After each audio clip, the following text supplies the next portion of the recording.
Je suis devenu médecin à l'époque des mandarins. Ces chefs de service à l'allure impériale, ces grands patrons aussi inaccessibles qu'admirables, qui mettaient leur génie au service de la souffrance humaine. Le docteur Tenzer était un de ces maîtres absolus. Il m'appela un jour dans son bureau, il venait d'examiner un patient aux urgences. La radio de thorax venait d'arriver, il me la présentait, il me dit « Monsieur Collignon, quelle est la chose que vous feriez avant toute autre chose chez ce patient ?»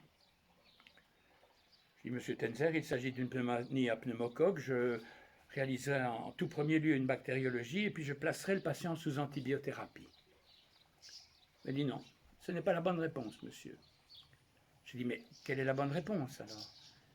Il s'agit d'une pneumonie à pneumocoque, me dit-il, il faut d'abord faire une bactério et puis placer le patient sous antibiothérapie. Mais enfin, monsieur Tenzer, c'est ce que je viens de vous dire, très exactement. Oui, mais vous deviez me répondre, la première chose à faire est d'examiner le patient. On ne traite pas des images. J'ai fait mes études dans les années 70 à l'Université libre de Bruxelles. À cette époque, le concept du libre examen régnait en maître sur nos consciences. Le président du conseil provincial du Hainaut devrait s'en souvenir, lui qui s'est assis sur les mêmes bancs que moi. Mais le docteur Bruard a malheureusement, comme beaucoup d'entre nous, oublié ce principe cardinal, véritable matrice de la vérité, qui s'énonce encore sur le site de notre alma mater. Le libre examen, qui est à la base de la méthode scientifique, est aussi un principe auquel on souscrit par engagement. Le libre exaministe s'engage donc à mettre ses paroles et ses actes en accord avec ce qu'il tient pour vrai. Sa vérité, il a le courage de la dire et de la défendre. M. Bruard a également oublié cette phrase mythique d'Henri Poincaré. La pensée ne doit jamais se soumettre ni à un dogme, ni à un parti, ni à une passion, car pour elle, se soumettre, ce serait cesser d'être.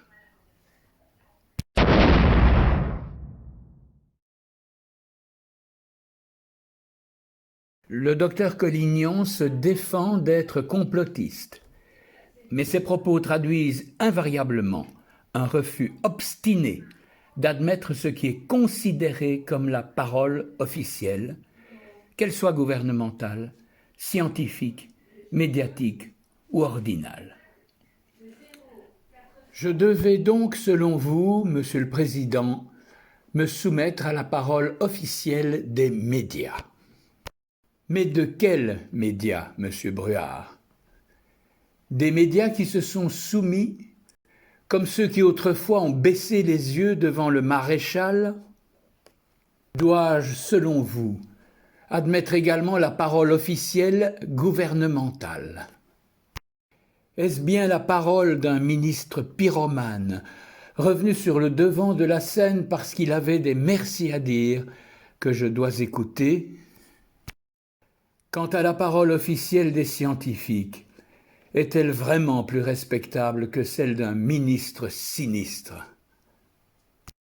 Parlez-vous de cette vérité qui a fait dire à Richard Horton, éditeur de la plus prestigieuse revue médicale, que la science avait pris un virage vers les ténèbres. Car enfin, les primo-vaccinés, c'est-à-dire ceux qui ont reçu 2 doses de votre vaccin, ils meurent plus souvent que les non-vaccinés, et c'est votre Scienzano qui le dit.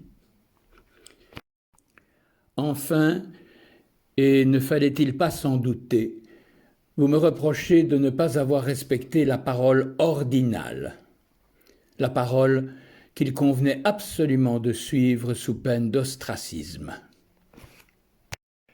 Celle d'un ordre dirigé par un magistrat qui, selon M. Verbilgen, n'était pas capable de diriger son parquet du temps où il était debout, un magistrat qui fut contraint de s'asseoir pour devenir notre maître. Est-ce devant lui que tu veux que je m'agenouille, mon cher Jacques? Durant les 15 années que nous avons passées ensemble au CHU Tivoli, m'as-tu surpris une seule fois à genoux pour croire qu'à mon âge, j'allais baisser mon froc